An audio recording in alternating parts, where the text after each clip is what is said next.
Hi Year 5, it's me again, and this is chapter 17 of the Jamie Drake equation. The good news is that Minty's not mutated into an alien lizard queen who wants to take over the world. She's just in fancy dress. The bad news is that I've forgotten to do my homework, unlike the rest of my class who are now all dressed up like monsters from Doctor Who. So, Jamie, Mrs. Solomon says, casting a disappointed look over my school uniform. I can see you decided not to create your own intergalactic costume, but I'd still like you to tell us all about the alien you've invented. What kind of extraterrestrial species do you think your dad's space probes might discover? Nervously, I look up to the rest of the class staring back at me, their weird costumes making them look like escapees from an alien zoo. Aaron Johnson has got what looks like an egg whisk stuck in the middle of his forehead, while the rest of his face is painted bright blue. Leela is wearing a green furry onesie with detachable alien antennae, while Jasmine Clark seems to have silver tentacles instead of hair, although I think this just kind of suits her. In the front row, someone is wearing a super-sized paper-mache football, the whole of his fake head covered by a giant eye, and as it stares at me, along with the rest of the eyes in the classroom, I realise I don't have a clue of what I'm going to say. I'm usually pretty good at getting my homework done, but with everything that's been going on, I haven't had time to invent some make-believe alien. I've got enough problems working out what to do with this real one that's shown up on my phone. I slip my hand into my pocket, my fingers closing around my phone as I squeeze this tight, hoping that Buzz can pull another alien mind trick to magic me out of this hole. But the phone says silent. It looks like this time I'm on my own. When you're ready, Jamie, Mrs. Solomon prompts me. You have done your homework, haven't you? Next to the empty chair, Minty grins, her green lizard face lighting up at the sight of my embarrassment. There's only one thing I can do, tell the truth. The aliens I've discovered, I start to explain, are called the Hive. And then it all pours out of me, everything that I found out, everything that Buzz has shown me. Using the picture I drew, I tell the class about their huge spiral cities filled with golden light, the air teeming with alien intelligence. I talk about the swarms of satellites they use to harness the power of the stars. I explain how the Hive has lived for billions of years and how they survived. And when I finally stop talking, I see my teacher staring back at me, her mouth wide open. I glance around at the faces of my classmates, their alien disguises unable to hide their surprise as Minty slowly shakes her head to let me know I've gone too far. Wow, Mrs. Solomon says when she finally remembers to speak. I was not expecting that. You thought of everything, Jamie. How your alien civilization would live, the technologies they might develop, but most importantly, how they would communicate. A hive mind storing their knowledge for their entire species. Living beings transformed into pure energy travelling across the galaxy at the speed of light. It's an incredible thought. But the rest of her gushing praise is swiftly cut off as the school bell rings. As everyone starts talking at once, our teacher claps her hands. That's not the bell for break time, class 6, she explains, raising her voice above the hubbub. We're having a special assembly today in the school hall, and that's where I want you to go now. With a groan, the rest of the class starts to wriggle their costumes out of their seats as they head towards the door. But as I turn to join them, Mrs. Solomon calls me back. Jamie, can I have a quick word? At first, I think she's going to give me a hard time for not dressing up like an alien. Then I spot my maths test on the desk in front of her. I know that you have struggled a little with your maths work this term, my teacher begins, fixing me with a sympathetic smile. But I want you to talk to you about this test paper.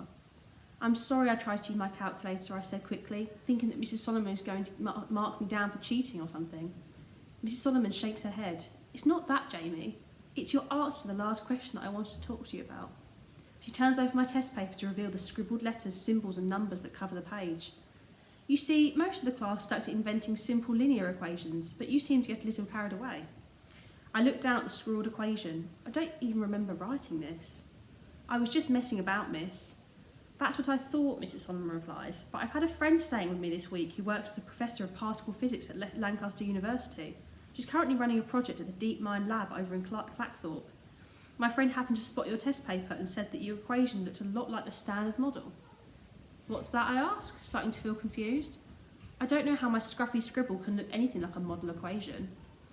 The standard model of particle physics, Mrs. Solomon explains. She frowns as if trying to work out exactly what to say. It's a little difficult for me to explain as I'm not an expert, but according to my friend, it's a theory that explains how the universe works. I look again at the scribbled lines of letters and numbers. I don't know how the universe came with instructions, but these look even more confusing than the ones that came with Charlie's flat pack wardrobe, and Dad spent the whole weekend assembling that. So how did you come to write this equation in your test, Jamie? Mrs. Solomon asked, her forehead wrinkling into a frown. My friend says she only teaches this to her master's students and didn't think that a primary school pupil would even have heard of the standard model. She's right there, but I bet Buzz has. I must have seen it somewhere, I replied, desperately trying to think of an excuse that doesn't include the alien on my phone. Maybe it was in one of my dad's books. It must have just stuck in my head. I thought that would be it, Mrs. Solomon says, a sigh of release washing the frown off her face. I told my friend that your dad was Dan Drake, the astronaut and all-round genius. The funny thing is, you made a mistake in the equation anyway. She points halfway down the page and following her fingertip, I see the letter G scribbled in the margin. My friend thought at first you'd include gravity in the equation, but the thing is scientists haven't worked out how to fit this into the theory of everything. She looks up at me with a smile. You got my friend excited for a minute though, Jamie. She thought I had the next Albert Einstein in my class. Dad says it's gravity that keeps the International Space Station spinning around the world. Well, if Mrs. Solomon's friend is right, maybe the Hive have worked out how to keep the universe spinning too. Mrs. Solomon! The booming sound of the head teacher's voice makes me jump in surprise. They're all ready for you in the hall now, Mr. Hayes announces, peering round the classroom door. So if you'd like to bring our special guest along. I look round in confusion. The rest of the class is already gone. Apart from me and Mrs. Solomon, there's nobody else here, unless my teacher has hidden this mystery guest inside her stock cupboard. Come on, Jamie, Mrs. Solomon says, it's time for assembly. And that's when I realise he's talking about me. So that's the end of chapter 17. Bye. Okay, so we're carrying on in English. We're inspired by Jamie's conversation with Buzz the alien in the Jamie Drake equation. So the TLP for today is the same. It's about you writing speech that helps you build a picture of the characters and their personalities or mood. The difference this time is that it's going to be a conversation that you have with an object in your room. So this is using your imagination. So I want you to think that if you're in your room and it's just you in your room and suddenly through a device something starts to communicate with you. So it could be your Xbox maybe switches on suddenly and you get a message through. Maybe it's a typed message, maybe it's an audio message, maybe it's your PlayStation, maybe you're in the kitchen and it's a microwave, maybe your phone suddenly bleeps a weird message, or your iPad. Maybe it's your Nintendo Switch suddenly glitches and you get a message. Or maybe it's your Alexa or your Google Nest. So I've started to write here for you an opening that you might do. So again, just like we did when for Jamie, we're writing in the first person and we're writing direct speech.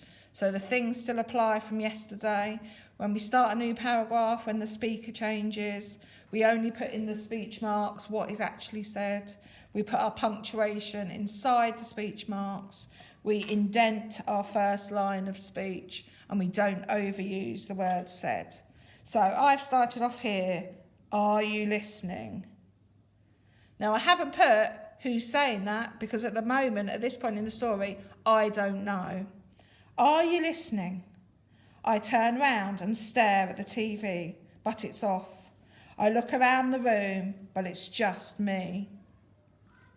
Can anyone hear me? So you can use that as a starting point. What device is it that's going to be talking to you? What sort of character are they going to have? Is it a pleasant character that's trying to get hold of you, maybe asking you for help? Is it somebody who wants to dominate the earth and want to come and take the earth away from us? How are you going to respond? So again, I'm probably looking for a page of work, conversation between you and some device that's sending you an alien message.